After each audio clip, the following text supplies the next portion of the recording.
Assalamualaikum warahmatullahi wabarakatuh. Kami dari kelompok 4 akan mempresentasikan mengenai tipe konglomerat yang dihasilkan oleh gelombang badai. Kemudian di kelompok 4 ada saya, Jihan, dan rekan-rekan saya yaitu Deana, Shibli, Syaibatu, dan Shifano Fauzia. Tipe konglomerat seperti ini merupakan batuan sedimen yang terbentuk akibat adanya gelombang pasang surut, gelombang badai, dan gelombang persejajaran pada air laut yang memiliki karakteristik seperti pemilahannya yang buruk sampai menengah, kemudian fabriknya dari kelas supported sampai metric supported, kemudian masing-masing lapisannya yang cenderung tajam, tidak berstruktur, dan kelas pada normalnya itu yang merepresentasikan arah kemiringan dari bimodal seperti pada gambar 5.11 yang menggambarkan sebuah sematik yang merepresentasikan dari konglomerat yang dihasilkan di sandstone Flores. Ombak sebagai agen transport, ombak adalah gelombang yang terbentuk oleh hembusan angin yang berada di atas permukaan air laut. Nah, ketika angin berembus itu, turbulensi di aliran udara akan menyebabkan perbedaan tekanan di atas permukaan air. Nah, ketika terbentuk itu, ombak akan membantu mengganggu aliran udara dan menumpang sebagian. Nah, ketika ombak terjadi itu ada perpindahan energi.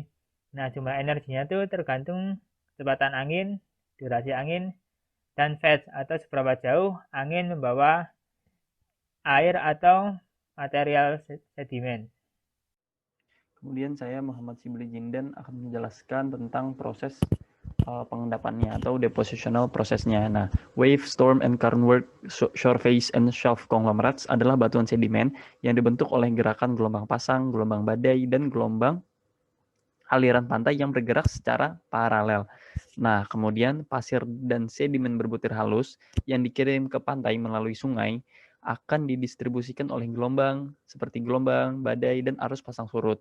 Nah, kemudian sedimen yang lebih kasar seperti konglomerat and coarse and medium grain sand diendapkan paling dekat ke daerah pantai atau dekat muara sungai dan di sepanjang surf zone dan di permukaan pantai. Nah, kemudian pasir berbutir seperti pasir berbutir halus, pasir berbutir sangat halus, dan lanau dibawa ke shelf dan outer shelf untuk secara progresif akan disorted menurut arus gelombang dan badai. Saya Shifano Fauzia Mustafa kali ini akan menyampaikan tentang depositional environment atau lingkungan pengendapan dari tipe batuan konglomerat, wave, storm, and current work. Nah, lingkungan pengendapan dari tipe batuan konglomerat ini adalah marine shore face atau tepi laut. Namun, tidak menutup kemungkinan juga batuan tipe konglomerat ini diendapkan di lingkungan lacustrine shore face atau tepi lacustrine.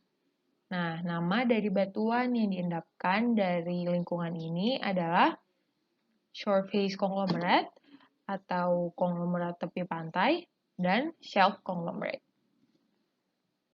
Saya Diana Zafira Fatiani akan menjelaskan secara singkat tentang beberapa karakteristik yang dimiliki wave, storm, and current work conglomerates.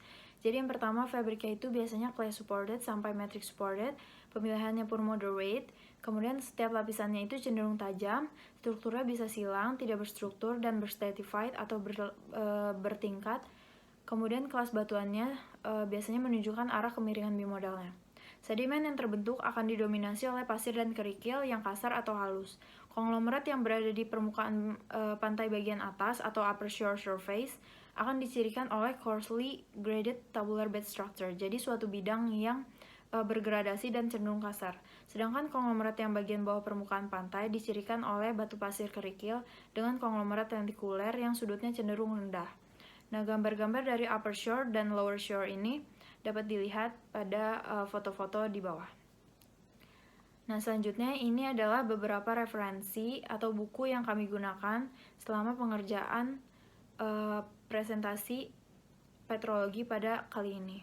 Kurang lebihnya mohon maaf. Terima kasih telah menonton. Wassalamualaikum warahmatullahi wabarakatuh.